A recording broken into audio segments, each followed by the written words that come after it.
All right, we are live. Today is October 10th.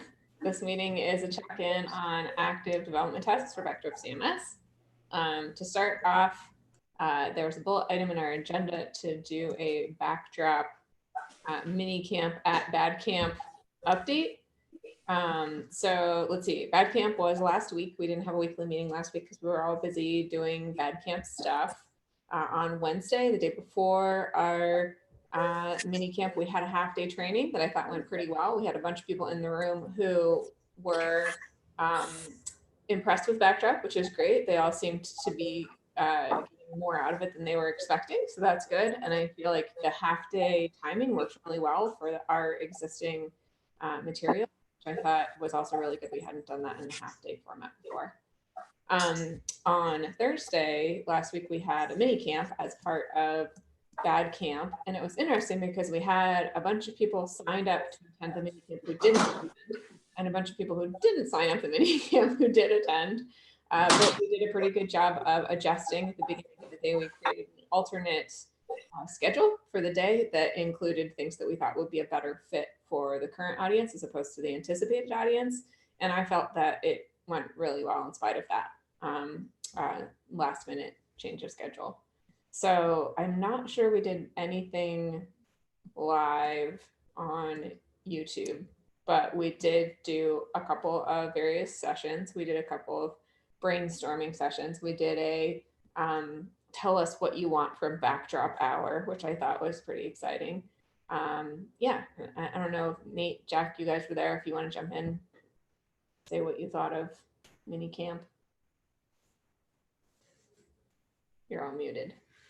You're all thinking. We took notes, and some people found that to be interesting to read through the agenda and then the summary of everything that we did. Jack presented on Civi CRM and Backdrop integration, which I found to be pretty interesting to see it in action, like on either a production site or soon to be a production site. That was very cool. Yeah, that was exciting to share. It's a soon to be a production site for a large nonprofit organization and many of their affiliates. And not tons of Backdrop integration yet, but looking forward to more of it, especially via views and possibly a port of the full calendar module.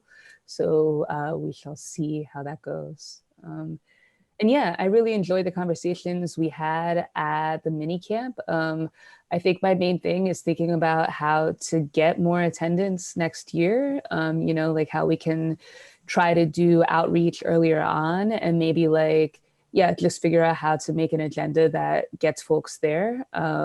There's always so much competing every day at Bad Camp. So there's like trainings, there's other summits, things like that. But, you know, even with that, you know, figuring out how to get more folks in the room next time around. Yeah. I also thought we did a very good job working with the room we were given. We were given a board room.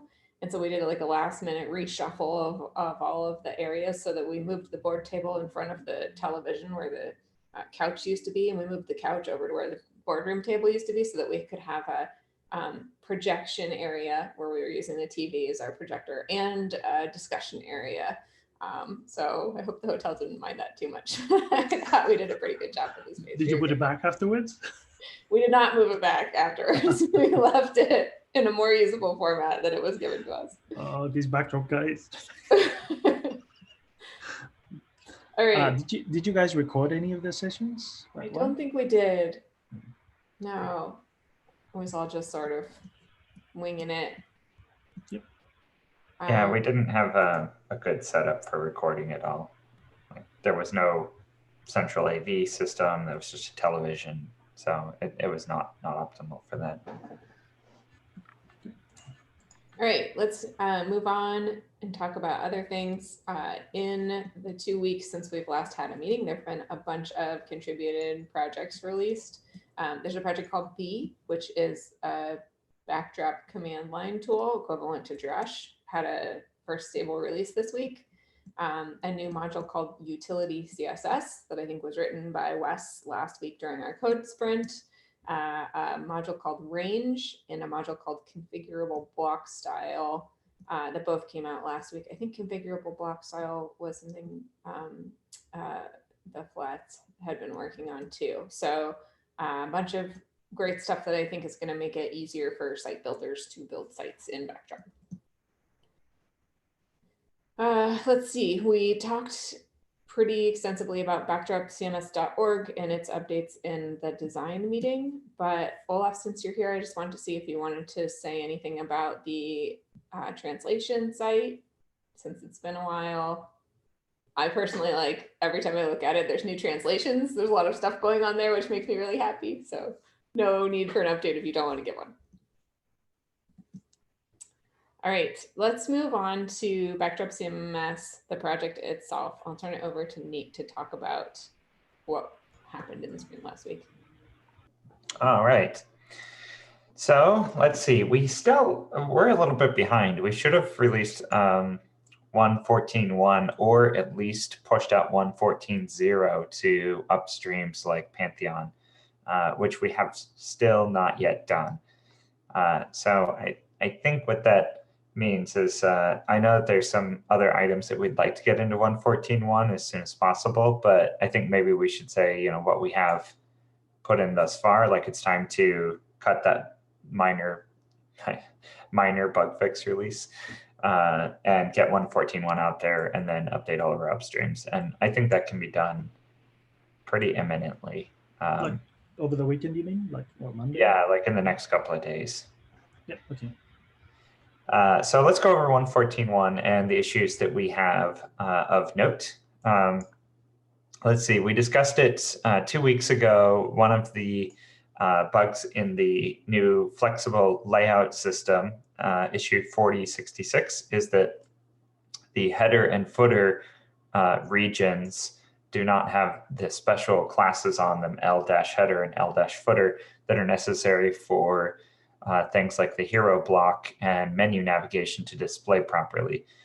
So we fixed that one in that same issue. Thank you, Tim, for putting together the pull request on that. That just makes it so that if you use the header and footer wrapper element, then we add those special L-header and L-footer classes to that region, but no other regions receive that same special treatment, or no other types of tags.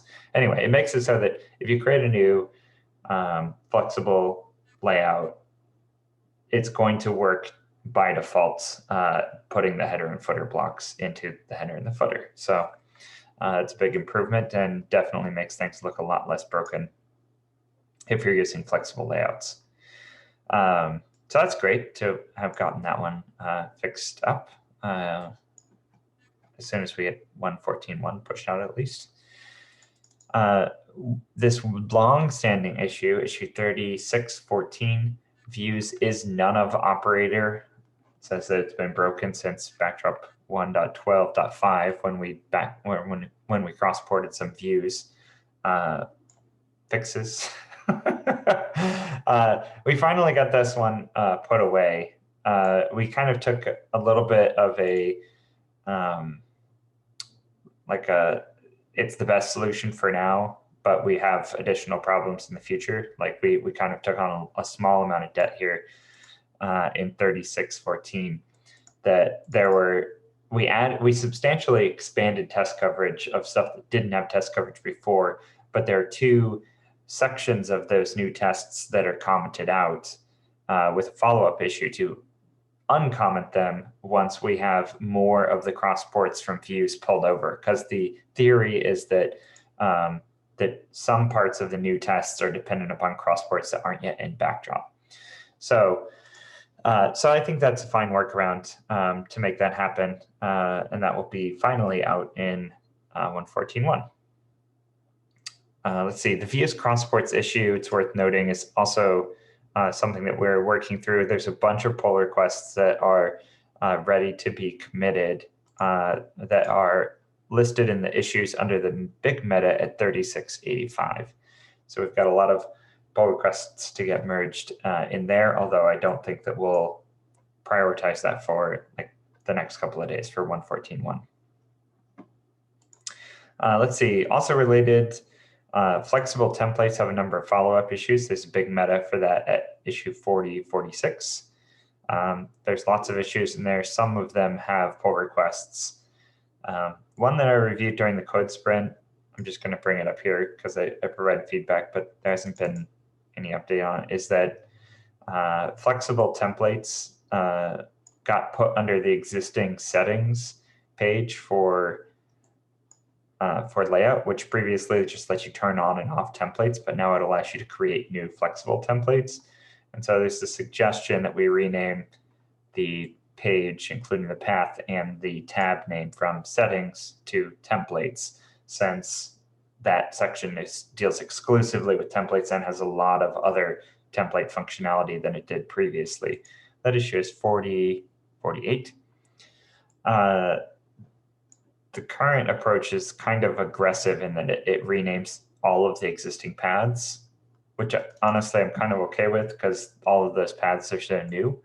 But /settings, the layout settings page, has been there since Backdrop 1.0. And so there's a lot of things that could potentially be linking to it, in documentation or other modules and things like that. So my only suggestion is that we I have a question about that. So we have another issue to actually move other settings to the layouts settings page, which is why I thought that we shouldn't be combining settings and layout templates on the same page. What if for this issue, we left the layout settings URL and just put the new settings on it so that we actually have a settings page and a layout templates page? Because that way the settings, because I think if we have any links in anywhere that are pointing to the settings page, that expect settings and not templates. So I think we actually put the settings, like the one thing that I know we talked about moving there was the permissions. So if we moved those over there, so we actually had a settings page and then existing links linked to a settings page, that might be a better solution. I don't know if it needs. Yeah, I think that 114.1 is a great chance to do it. Like as soon as we do it, less people get confused about it. So, or at the very least, rename the settings tab now, which is the user-facing thing, to available templates. But yeah, it would be nice if we can come up with something really quick over the next couple of days before we cut the release, and then we can fix properly the links and whatever. Okay. My preference, Jen, would be renaming it to templates, because the discoverability of the flexible templates is really poor. Like, it's hard to find because you have to go under settings, and it doesn't seem natural to add a new template under settings. Like I would expect it under templates. That's what I was saying is we do that, but rather than redirecting the settings page, we just also have a settings page. Oh, okay, yeah. So I thought you were saying that we would combine the permissions page and the templates onto one page. Okay. Yeah. Yeah. That's fine, but we don't have that page currently, and that would probably be in the next minor release that we would do something like that. Add the permissions to that settings page. Yep. So then the question is, do you want to do the redirect if we're going to have a settings page that is a settings page? Until we have the settings page, yes. And then do we do a redirect from the templates page to the settings page once we have a settings page? No, if we had the settings page, then the redirect would just stop redirecting. So we just remove the deprecated redirect when we put in the settings page that was removed. That's what I would think, yeah. Okay, all right. I just wanted to get the workflow in there because I'll update this settings page issue to include the removal of the redirect as something we need to include in there. Yeah, I just don't want to have links that used to work go to a 404, you know? Yeah. Okay. Although it's going to be a little bit confusing if people say like enable and disable other templates on the settings page, and then they don't actually enable and disable templates on the settings page. I think that's the least. But it's not a terrible thing. Yeah. It's it'll be okay. Okay.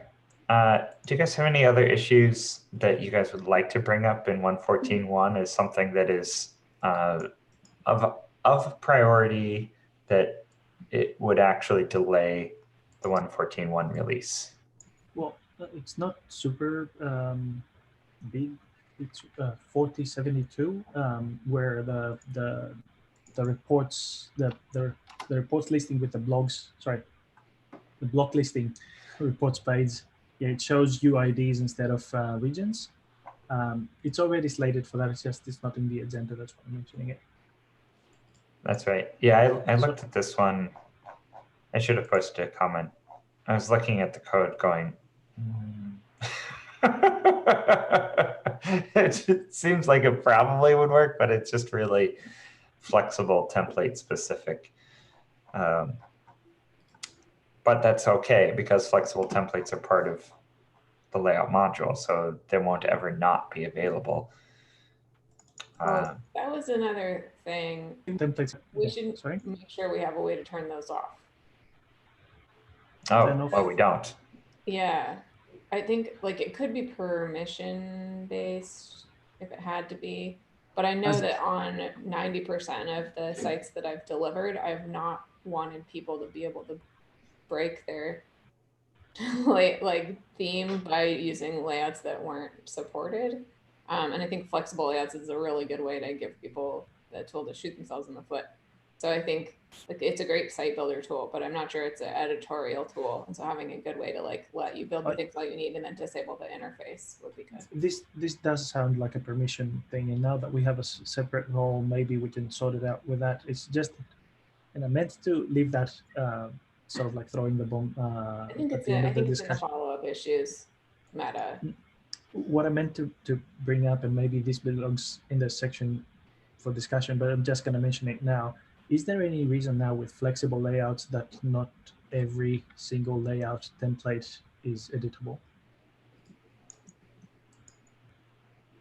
What do you mean? I Like mean, like we need a clone to flexible button. I think yes, that's in the follow-ups too. yes, that was in the follow-ups. But now what I'm thinking is that is there any reason to have static templates now that we have flexible templates? Wouldn't it Main be advantage is for people who are creating templates and they don't want editors to have that control, or they don't even want architects to have that control. The Yeah. theming for a standard template is going to be a lot easier than for yeah. I'm not mentioning the permissions thing that we mentioned before. See how we have a listing and it says these are standard, these are flexible, those you can edit, those you cannot. And I was thinking that in general, and maybe this is a 2.0 thing, what if we had only flexible layouts? So what if Core offered... It's impossible to theme those though. Yeah, Just okay. well, not impossible, really hard, because all of the template file is going to be full of like variables and loops, and you can't just put in like a row. So I think it's just it's a learning curve thing where like having a simple example for people to work from is really valuable. Now we did this once before though, where we had like legacy layouts and then we had new ones. But I would prefer, yeah, I don't know. Let's talk about it. It's a great issue. I'm now on both sides of that fence. Yeah, I have not opened an issue for that. So if we have time, maybe we can discuss it at the end of the meeting, and I'll raise an issue for that. I like the clone to flexible idea, like having ones that are fixed, but then letting you work with those, like and cloning them. That seems like a good solution there.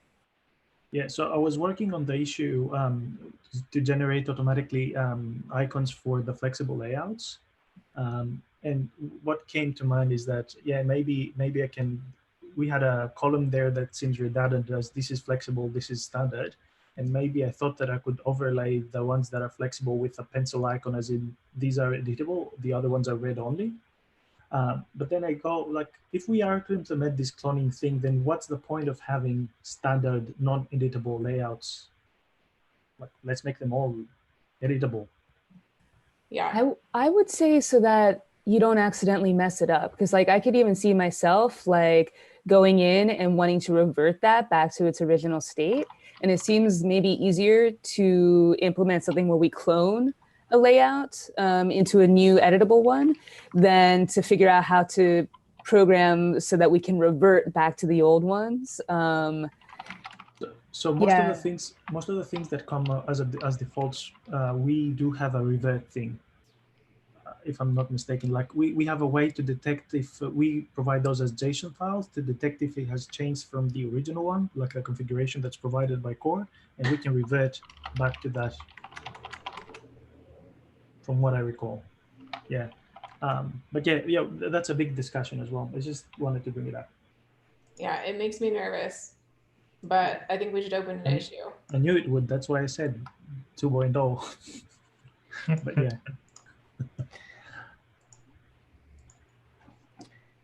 Okay. Yeah, that's anyway. The one that you brought up is a good one, Gregory. Issue 4072. That it's a fairly straightforward one. That the flexible template machine IDs are just super unfriendly on the reports page, and we could tidy that up. So I posted a comment saying it'd be nice if we could simplify that a little bit just in the implementation, because the idea and the result is good, but the implementation makes me a little sad. Okay. I don't want to make you sad. I'll see how I can fix it. Like any pointers as to which bits, like if you can comment on the code and say what you would prefer changed to what, like pointers, technical direction would help. Okay. Yeah, I'll try. I'm not totally sure where to get the information from, but yeah, I'll make a note. Okay, thank you. Okay. Well, let's wrap up then for 114.1 and move on to the new features portion, which will be in Backdrop 115. 115 coincidentally will come out on 115, January 15th, 2020, with code freeze on January 1st. Let's see. So the first item that we've got here, we have some new advocates, recent advocates. I think they actually were in the last meeting too, but Laren started advocating for issue 3297, which is to add an image library modal to image fields. It's a great issue, it'd be a huge improvement that we already have the ability to use the image library when inserting an image into a rich text editor, but we do not have that same image library modal when you're using an image field. So it would make it so you could reuse images on image fields and not just in the rich text editor. There's no pull request yet on this. We may need some advising on the approach because we need to consolidate the implementations. Right now we've got kind of this weird thing going on with image fields in the rich text editors, as well as file uploads in rich text editors. And then now we're going to be introducing image fields. Like all of those things need to be consolidated to work in a similar manner. Yeah, although Graham started working on this a couple of weeks ago. Oh, he did? Yes, he said that. And it sounds like he's adapting the code from the image library in the filter module. So that sounds like along the lines of what you're saying. It won't be the exact same code that's doing it in both places, it sounds like, but it'll be quite similar. So. I would like to bring, I never filed an issue for it, but I would like to bring it up now that we have file types in import. Maybe it's worth not calling it a, this is my last comment there, an image library, but we can sort of like apply the same thing in all fields, as in allow even the simple files to select from already uploaded ones. I'm not sure if we have a ticket for it, because now we have that ability only for images, but it should be there for all files, all kind of files. So maybe it's worth making a media library, not just an image library. Yeah, or at least developing towards that goal. Yeah. Maybe. or not. I like it. I mean, like when I think about it with whatever combination of Drupal, like I think IMCE WYSIWYG, I like being able to do that in the rich text area. It does get trickier when you have an image field. You have to make sure that the image field only allows you to select images and not other things. But yeah, working towards that eventually seems cool. And having it, is that already possible in the rich text area? I haven't tried. Like, So, selecting. Yeah. So not with us in Backdrop, but in DH, at least with the Media Initiative, what you can do is like you can browse for files in general, not just images. And when you add PDFs, for example, or documents, it's like you can select how they're going to be displayed as if like just a link to the file to be downloaded, or the PDF to just open it because you have browser support for it, etc. Yeah, it's more like a DH parity, feature parity thing. Yeah, I am not strongly, I don't know.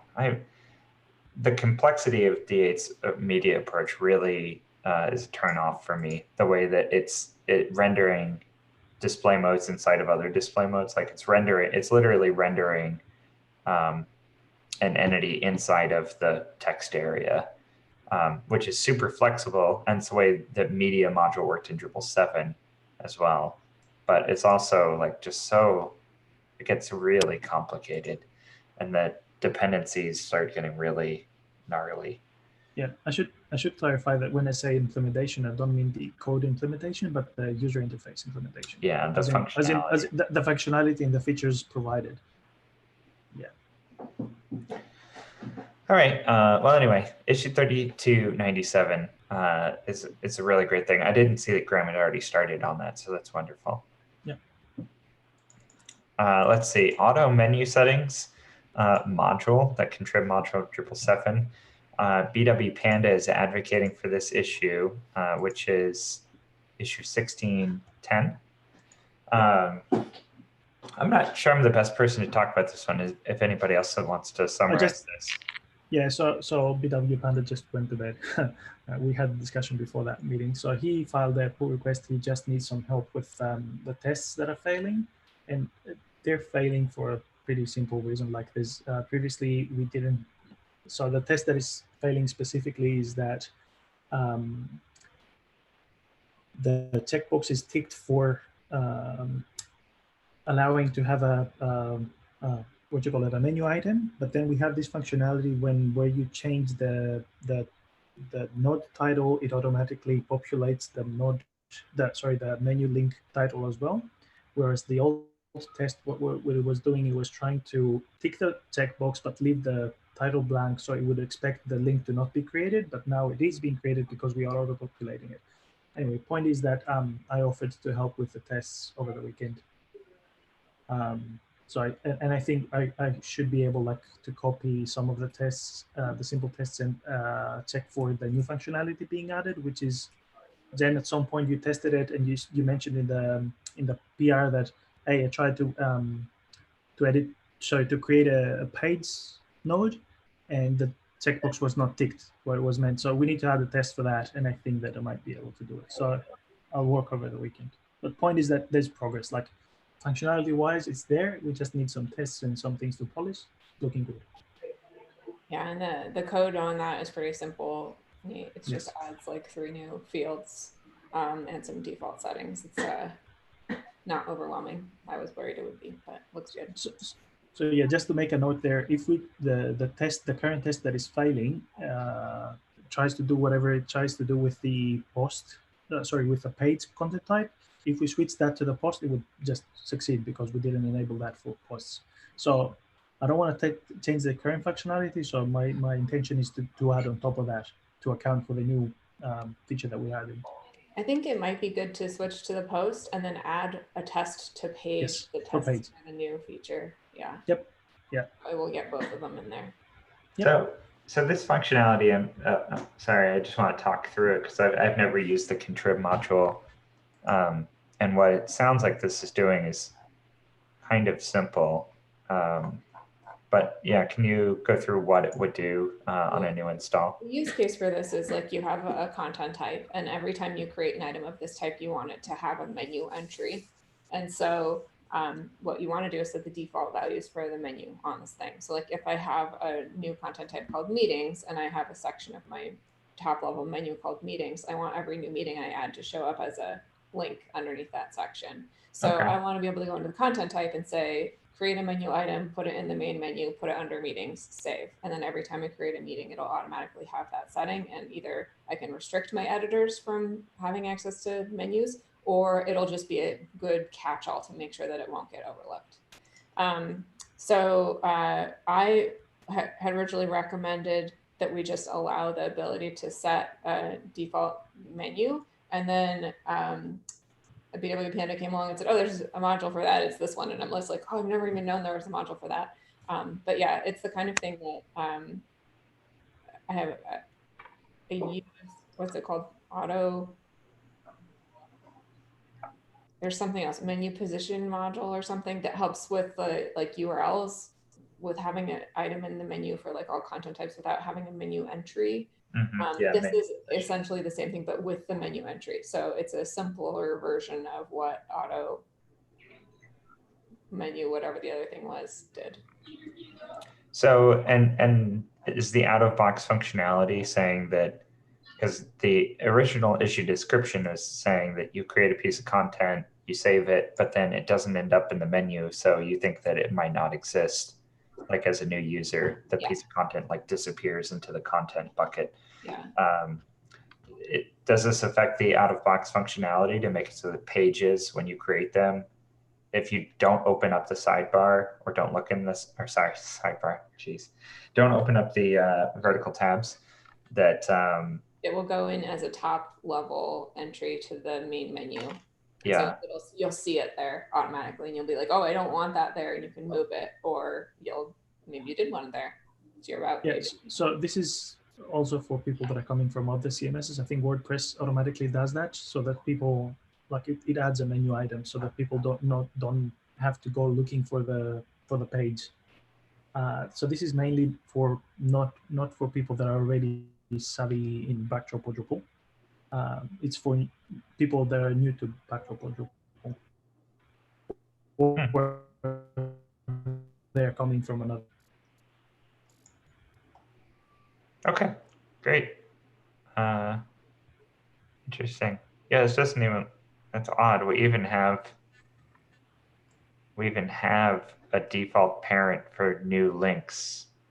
We already have that option, apparently. It just doesn't create it by default. Huh, wow, that's really ridiculous. So it's literally just checking the box that says make a menu link. Yeah. Huh. It's really surprising. Sometimes things are easier than you expect, huh? Yes. Okay, great. Yeah, very cool. All right, next up is recent news block on the new dashboard that's issued 3566. Tim, you are the advocate for it. I haven't posted an update into the agenda, so are you able to give us a status update there? If I have no update, do you want like me to refresh people's memory or just no? Okay. I think that's fair enough. Spoiler alert, I don't have an update on 1992 either. So yeah, I think that's enough. Yep, focused on some bug fixes and stuff this last couple of weeks, so I will try to get back to this soon, but we have a little while before 1.15. So. Yeah. Okay. Let's just keep going then. Jen, you're the advocate for issue 4031 and move the contents of the manage file display page onto the manage display page. Spoiler alert, I don't have any updates on issue 4031 either. Okay, that's all right. We're running a little behind, so now we're catching back up. Yeah, and the same for me for the next one. So we got that's issue 1575, and that's providing a way to re-enable disabled text format. This is fixing a UX sort of like WTF. We got it really close with the 1.14 release. It's just that there were certain things that were needed to be looked into, and we were breaking certain things. We're trying to work around and fix the tests, but then Doc Wilmot suggested a much better or a less intrusive way of implementing it, and I would like to explore doing that. It's just that I have been focusing on bug fixes lately instead of that because we have plenty of time until 1.15. So I didn't work on it, but yeah, it's in a good state, I think, and it's like we know what needs to be done. Yeah, I totally second that mentality too, and maybe that'll.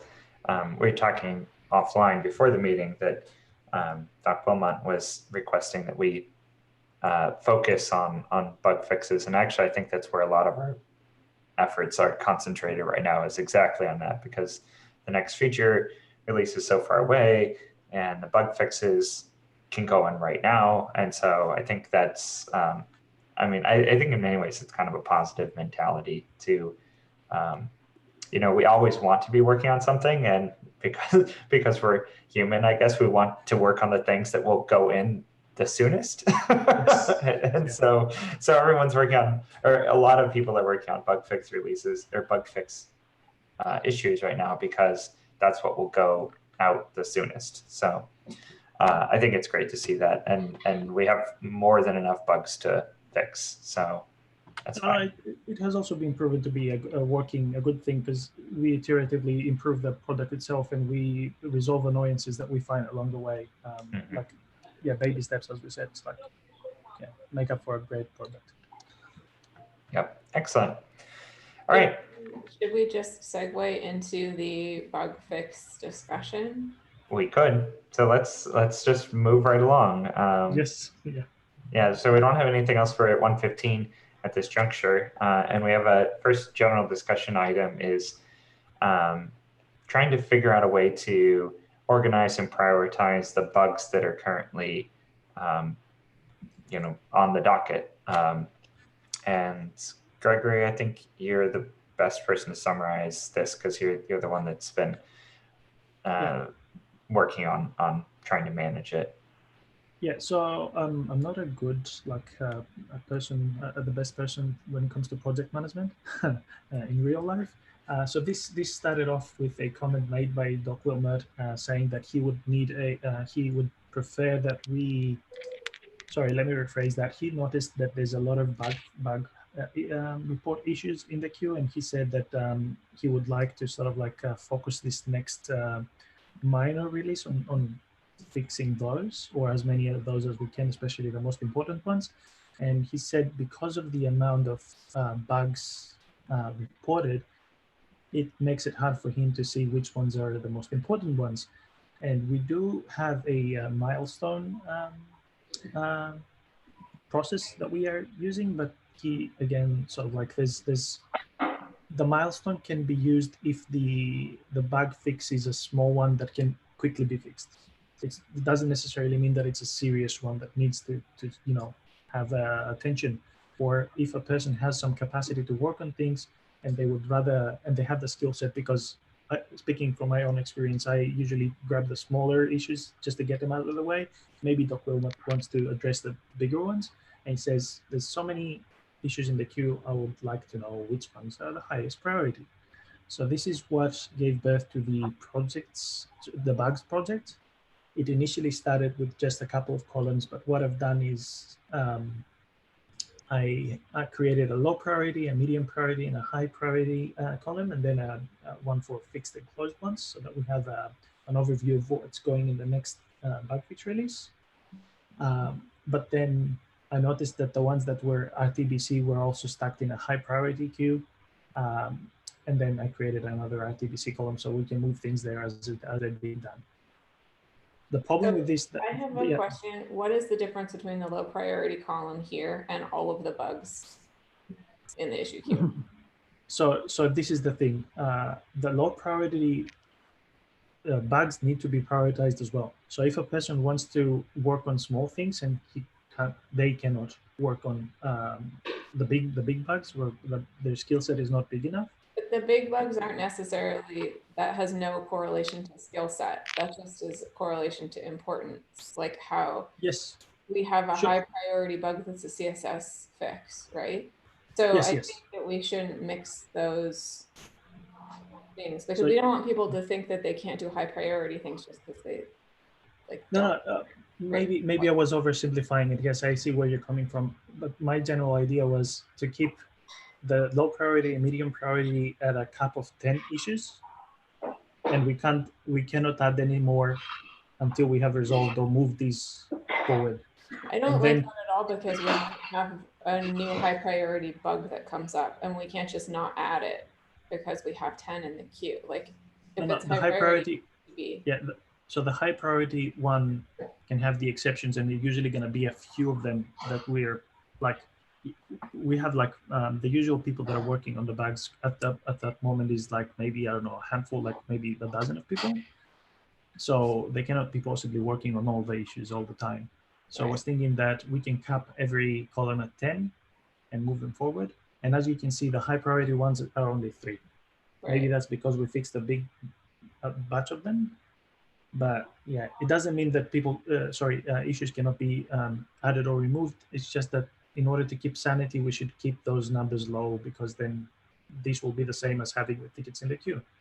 And Yeah, I this just would don't also, see any value to having low priority because we already have a label for that.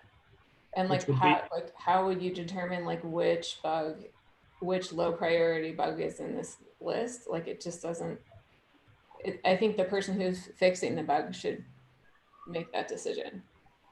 fair enough. But the other thing is that once we get to the medium priority ones, then the low priorities can be considered medium priority, and they can move from one column to the other. That's what I was getting at. But the So- priority is never going to change on a bug. Yes, It's it will. either a bad bug or it's not. Well, in my head, it will, because the set of bugs that we will have will get smaller, and comparatively, even the low priority ones I don't think the set of bugs we're going to have is going to get any smaller. Like we've already inherited like all of the bugs that are in Yes. Drupal. And we have all of the new Fair bugs we're adding by adding new features to Backdrop. Like I don't think we should. So I don't know. So the way I'm thinking about bugs is that every bug is a bug, and it's only a high priority bug if it like creates risk to something. So like a critical thing. right, like views is broken or flexible layouts it has that like header tag missing thing. That was like a big deal. Will make something super broken. But all of the other bugs are sort of equivalent in terms of priority. And I think that if you want to manage these lists, that's fine, but maybe they shouldn't be labeled by priority. Maybe they should just be like these are the 10. If you want project management on your bugs, these are the 10 that have been curated for assistance in that. And I don't know what that label is. Obviously, I put a lot of words in there. So I wish that Doc Wilmot was present so that he can present that I thought might fit this. But what would be your suggestion? Right? Just remove the low priority column altogether and just keep the medium and high one, or have some automated thing that anything tagged with a bug ends up there. So because I don't want people who are looking at this list to like not be able to choose a bug they can fix. Okay, I see what you're saying now. But on the other hand, if we keep adding all the bugs in the low priority one, say, which is the smallest sort of like the first column, let's just call it the first column of the thing, the big bucket, then it defeats the purpose of why this was created. Because what Doc Wilmot said is that he needed a way to prioritize bugs, I guess. So Right. My idea was like we pick the most important ones and then we split them to low, medium priority and high priority. So this is a subset of the I don't know, 1,000 bugs that we have. Yeah, I just we think just- that that's always going to be changing. Like, Yeah. Can I say a few things? the bug. I think that Tim, you should, because I think you're good with, that's your field, like project management. So, I just wanted to make a few observations, right? I mean, number one is I understand the motivation for this, right? But I think it's a perpetual problem. In open source, the goal is ultimately, I think, to try and help direct people towards working on issues which the community has somehow decided are more important, right? And that's like a challenge in any open source community. And I don't know if there's going to be a magic bullet for it, right? It's like people are going to work on what they want to work on. And like, so I have I understand the motivation. I have no objection to like creating this project. So far, it hasn't like influenced me. I'm still going back and looking at the queue the same way I did. So, I mean, I would think, the two things I think with this, I am here Jen's concern, but I think the motivation was just like, what is the most important, not what is top. Right. So What the is high most important bug is the one that we talk about in the weekly meeting that is in the next milestone. Sure, but I think that some people were looking for, like, I don't know, another a more focused way of doing it. Whatever. I'm not really seeing how we make this work like as a project. I could see a group of people, like I could see Gregory saying, "Hey, I'm going to enlist a couple of people in this group. We're going to make some decisions. We're going to prioritize things, and we're going to work on them that way." But to somehow like expect that everybody else is going to see it the same way.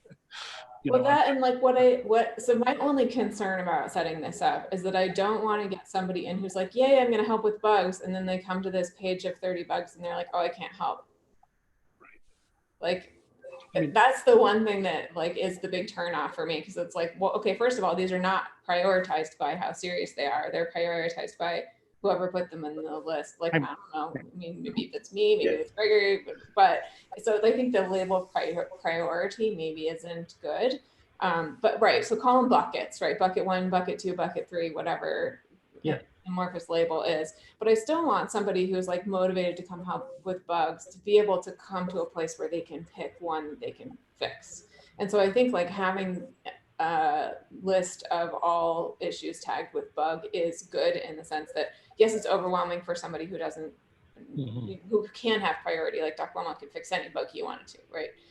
Give him a list that's like, here are the 2 bugs that we care about fixing this issue and this milestone. Everything else that's tagged with a milestone should be really easy to get done. So that should be the high priority list, is every bug that's tagged with the next bug fix milestone. And I don't know how many that is. It's probably like 30 or something that's currently in that list. But then after that, all bugs are equal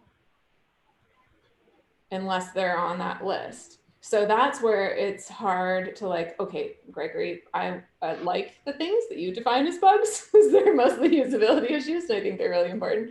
So maybe we have you curate a list of like, here's bugs, but I feel like that's also kind of are always arbitrary as to which ones are going to be on that list. And I don't know, it seems like I wonder what the value is of having. So I did not create out of personal need. So this was sort of like my gift to Doc Wilmot and my way of saying, does that look like something that could help you? So I'm not sentimentally attached to it. We can ditch it at any point. Well, no, I mean, but I think like, so another thing I'm concerned about is like time of the person who has to organize the list. And so I think if we have people who like feel like managing the bug list is something that like they can do, like it's a place for them to contribute where maybe they don't feel like they can fix the bugs, but they can do the list and choose things that are most important. That's great. But I also wouldn't want that to take away time from people who can fix the bugs. Yep. Unless they feel like it's like saving the time in the decision-making process. I don't know. So if you saw that in action in the past, was the tickets that are currently in the fixed closed thing were in the high priority list. So this has changed because Nate has reviewed and merged most of them. So what this has created in comparison to last week is that there's only 3 high priority now, so we can pick some from, like a couple from the medium priority one and move them. So this was my idea of, now there's a gap in this column, we start moving from the low priority to the medium priority as well, and then we pick some of the bugs in the wild to be added in the low priority. And these do not have to be hard limits, like I'm saying 10 right now, but it could have been 12 or 8, but around that limit. That's what I was thinking. So it's sort of like a board of what we generally think is the 30 top, I don't know, most popular bugs, and then we sort of like move them across until they get fixed. But we could also automate that too, right? Where just like the ones with the most comments. Yep, I haven't implemented any. I think the only automation is on the done. As soon as the thing gets closed, it gets moved to the done bit. The only thing that I have customized there is that anything that is, I think, just bear with me. Yeah, so all 3 columns that are the priority ones, they're in the to do. They're considered to do, and then RTBC, I think, is in progress. I'm not sure. Yes. So maybe like I'm not good with that. So if someone can sort of like manage it, the big bucket, I just saw it now. Big bucket. Yeah. So let's wait. I think maybe I could ping Doc Wilmot to have a look at this and see Yeah. what he thinks. Let's use it for a couple weeks and see how it goes. Yeah. If people find that it's valuable, we can like work on all of the details, like what should be automated where and what things should be called, and in some way that'll make it Yeah. nominate someone to be a bug manager. Well, I would hate to have a specific person, because that will bring a overhead. I think that this would evolve organically, so long as if we see a person adding to that list, we sort of like say in the community that, you know what, the medium bucket list has reached, I don't know, 12, but so we shouldn't be adding unless things are getting fixed. Or if we see that they reached 15, because some people got interested, we go to the ones that didn't see any activity in a long time, and then we remove them from that list temporarily, and they can be added at a later point. It's just sort of like a thing that would help us out. Like even during the meetings that we have now, instead of having the tickets added to the agenda, we just look at what is in the high priority, and this would be what we do now in the agenda, where we add and remove things. And as things get fixed, this is practically what we do in the agenda. So see how people complain that how do we add things in the agenda or what have you? They can just go ahead, and if they think that something is critical, they flip the priority, and we will have some rules in place so that we don't suddenly end up with like 30 issues in the high priority bugs, because that's not feasible to be fixed. Like we need to keep it in the same sort of like level. This is my idea of how this could work. Yeah, I just think we need to be careful that all of our sources are identical all the time, right? Like, so things that are here marked as high priority bugs need to be tagged with the next bug fix release, and the things that are in the bug fix release need to be here in this high priority column. Yeah, just let me say something at this point, that I arbitrarily added some to what I thought it was. I'm not saying that this is the list. This is sort of like an example of how the list could work. So it needs triaging. I've done my best to triage it the best that I could think of. At least one ticket. No, there's multiple tickets, like maybe 5 of them in the medium bug bucket, which are already 114.1. We could move those to the high priority list, but they don't seem like critical bugs, Yeah. But I think Doc Wilmot wasn't asking for the organization how to organize bug fixing, but it was more the sentiment that, or the proposal to focus for this next cycle on bug fixes. So, yes. And what you tried with the project there in the columns is maybe the second step, or one idea for a second step to answer to that. But this focusing on bug fixes instead of introducing new features, I think that's the point of the discussion. I think that sort of like will find some resistance. We can discuss that, especially if Dr. Wilmot decides to join either on one of those meetings, or maybe the discussion can fire up again on Gitter. But I think that, as Jen said, and this was my first reaction, I basically told Dr. Wilmot, look, we can fix bugs at whichever point. It doesn't have to wait for that release. And people do expect new features in new releases. Sorry, minor releases, I mean. So it would be sort of like we can limit them, right? Like we have a bunch. I mean, I don't know, maybe this is how it, like last release went. I'm not sure they all go like this, but like at the end of the release, like, oh, we've got like a week left. Like what new things can we put in? We can be like, no, if it's not on the list, we do bug fixes instead. And we could kind of rein in everybody's excitement on that, getting new features in thing, and focus on like change. Want to keep contributing, that's fine, but switch gears and do bug fixes. Yeah, maybe even what Doc Wilmot was noticing as a trend was not what he was actually saying, because what we did just a few minutes ago proves the opposite. It didn't work on any new features because we know that a bug fix is coming up soon, so we worked on bugs. So maybe the impression that Doc Wilmot had that there's so many bugs and we should focus is because there's just so many bugs that could be fixed, or things labeled as bugs, because sometimes they're not. Yeah, and you will also notice that I've added only things that are labeled as bugs here, whereas in in bug fix releases, we also have tasks, UX tasks that get added, which are not exactly classified as bugs. So I've limited this to anything that has been tagged as a bug. Like is something, not something that can be proved, but something that works the opposite of what is expected to be working, or produces errors, or drastically reduces functionality, or front-facing, like the user-facing interface. So these are the issues that ended up here. But yeah, as I said, feel free to rename columns. I would love, like, I'll poke Doc Wilmot on Gitter and ask him to see what he thinks about this.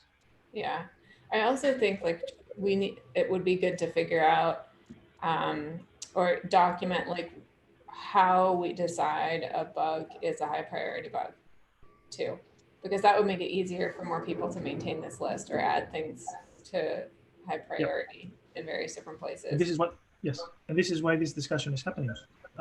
I would ideally like to formulate a page that is similar to what we have in b.org for the milestones and stuff. So if we can put rules there that, you know, the first column doesn't get more than 12, or high priority means that there's X and Y and like criteria that need to be met, I'm all for that. Yeah, I mean, I still feel like there's no difference between the first column and second column here, except for that somebody has to manually add them to either. Like, there's no difference between the first column here, the second column here, and the tag in terms of priority. It's just a matter of like, how do you want to look at it? Like, yeah, sure. If looking at a list is too long, like a long list is overwhelming, looking at a short list might be less overwhelming, but there's no difference between any of the bugs in these lists and any of the other one. Yes, and this might be right, but it could have been sort of thing over the last couple of weeks when I started working on this. The mentality was that, is this a really serious bug? How sort of like often does it happen? So if it doesn't happen, there's not many chances that the people might come across that bug, then I would put it in the minor sort of like thing. Or if it was a typo, I would put it in the minor, sort of like a small priority thing. Whereas if it was a blocker for other issues, or if it was severely sort of like making the product look broken, I would put it in the high priority list. So this was my mentality on triaging this last week. For example, you will see that there is a task about the cast busting thing on high priority. This is not high priority. It's there just because it's blocking me from working on a thing that I would like to get in on 115. And if that does not get fixed, it will never get done. So I don't know if this is an option with GitHub. I'm sure it is with the API and stuff like that, but with the tools that we have. So I share some of the concerns with Jen that like just having one big board for bugs ultimately will get overwhelmed. Like even if it's just like things like every closed issue that we ever fix, you know, we'd have to take it back out of the bugs project in order to keep the list from having like hundreds of items in it. But I was thinking maybe it might work if we did something like if we had a board for every bug fix release, and actually maybe have a board for the upcoming minor release too, you know, and then our process for what gets added to the board is it in the milestone or not? And we use the same milestone like approach on things. And then the board could be used for determining priorities within that release or within that, within the set of bugs. And then when the next release comes out, well, we close the board, we move all of the issues that didn't get done into the same priority columns in the next board. And then we'd end up with like a constant the management of the board might be a little bit more labor intensive, but at least it would always be scoped. It would always just be whatever is in the current milestone. Because we do have like 46 issues right now in the next milestone, the bug fix milestone. And I mean, 46 issues is way too many issues to say these are all high priority, Yep. And so I think maybe that's where the concern is, that there's just too many high priority issues for any individual to take a look at one and say, this is the thing that's most important. I guess we do have the weekly meetings though, where we do mention 4 issues or something. But that, I'm all for that. It sounds like a good idea, but that means that not only bugs will be included in that board, because what is said for the next milestone might be I don't object to that, but just make it the closed column is there until the release is cut. So there's the 3 dots for its issue there has an archive option, which actually just takes it off the board. It's like removing it. So the idea would be that once we cut the release, we remove everything from the closed list. It's not going to accumulate all the fixed issues ever. Yeah, I'm also concerned about the amount of administration that's required for having a board that like this for every release, especially if all we're going to do is move everything into exactly the same columns on the next release. It seems like we could just use the same board the whole time. Yeah, and maybe rename it. Or I don't know. Maybe, there's options. I do think that it would be good to look into the API and see how much of this we can automate to take human time out of it. Like, I think if a bug gets a certain number of comments, it should like automatically be added somewhere. Just so that it becomes clear that like this is a discussion item for people. And I don't know about things that are blocking other things, making them high priority things. I don't know. I mean, I feel like we have so many bugs, fixing any one of them is good. Yeah, but which is my mentality. This is how I work. Yeah. But this is the opposite of what Doc Wilmot asked though, because he hates working that way. So but I also feel like all the ones that are tagged in the next milestone, those should all be really close. Like they all have pull requests. Most of them are working. It's just a matter of like, we need a review in order to get that in, or it needs a rebase or something. And so I think that even though there's 46 of them, that might be overwhelming to look at the list, like start at the bottom. And I don't know, maybe you can do like 8 of those in a day or something. The list would get really short. And so I would hate to drive people away from working on stuff that's already fixed, but not in yet, and towards something that might take a really long time to fix. I don't know how to capture any of that. As I said, all the issues that I've added there are sort of like experimenting with how this would work. It doesn't mean that they're the definite list, but if you look at the high priority bugs, for example, none of them is milestone. Yeah. And taking the first one in the list aside, which is just like it's there because, as I said, it's a blocker.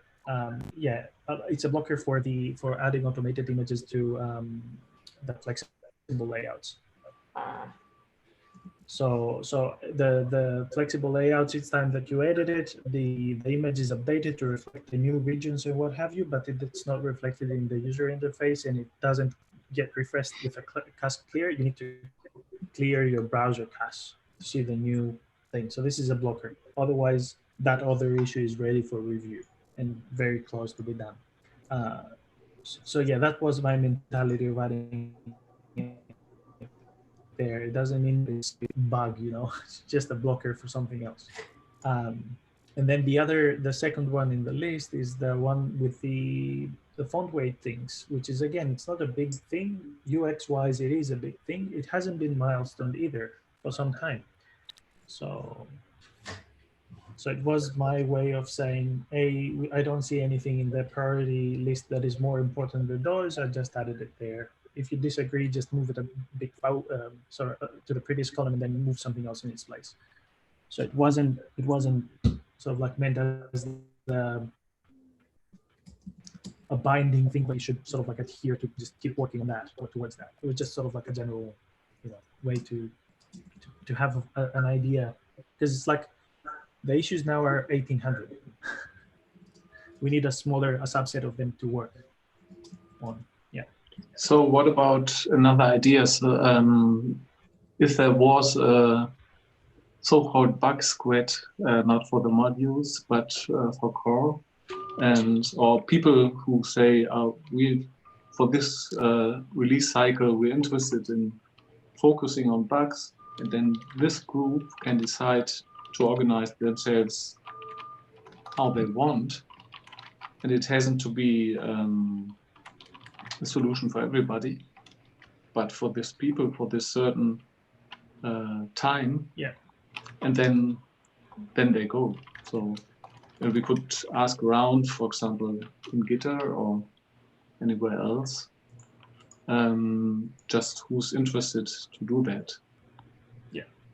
And then, so for example, I had the idea, maybe you remember, in Gitter to also ask around, what are the 3 most annoying bugs for you personally? And then that's not objectively the most important or high priority bugs, but this way you can find bugs which are popular or nearly forgotten, old but important, hard to fix, important but hard to fix, and so on. And so this group could choose, let's say, 100 or 1,000 bugs, and that would be a big progress, I think. Yeah, I find that a good idea, and I really like Nate's idea as well for like using not even this board, but a board for everything that has actually been milestone.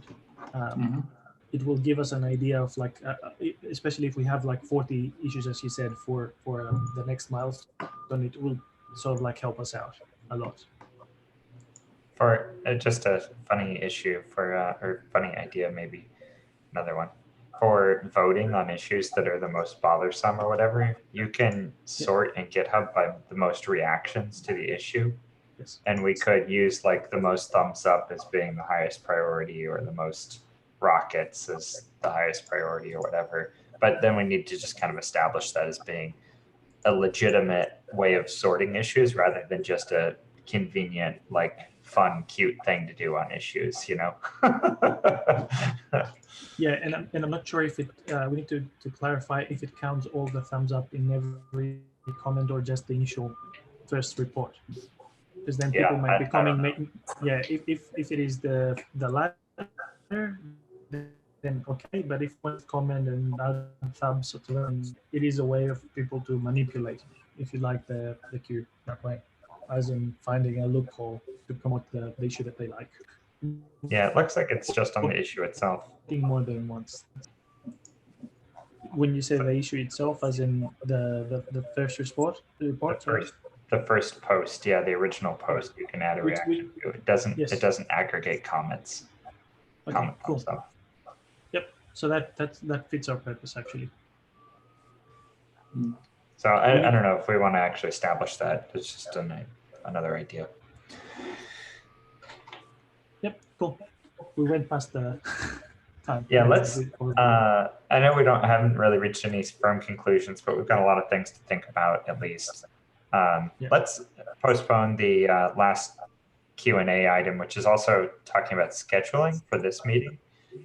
We can talk about it next week as an ongoing topic about whether we could schedule these meetings or alternate the scheduling, anything to make it so we get more geographically diverse people participating in the development of Backdrop.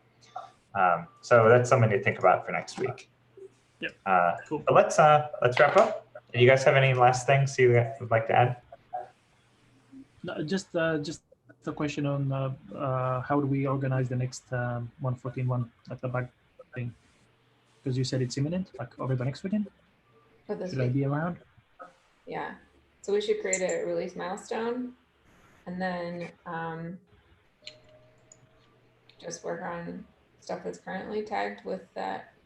Yep. Okay. We've already like Schedule it for Sunday. Does that sound Yep. okay? Yep. Okay, let's plan on doing it Sunday, and Okay. and not like try to shove in everything that we can before Sunday, but just say we're gonna do it on Sunday and be there. Yes. I mean, Okay. we'll continue apace as usual, I think. Yes. Let's get whatever is in already in. Yeah. All right. Yeah, exactly. Yeah. Okay, great. All right, well, thank you, everybody.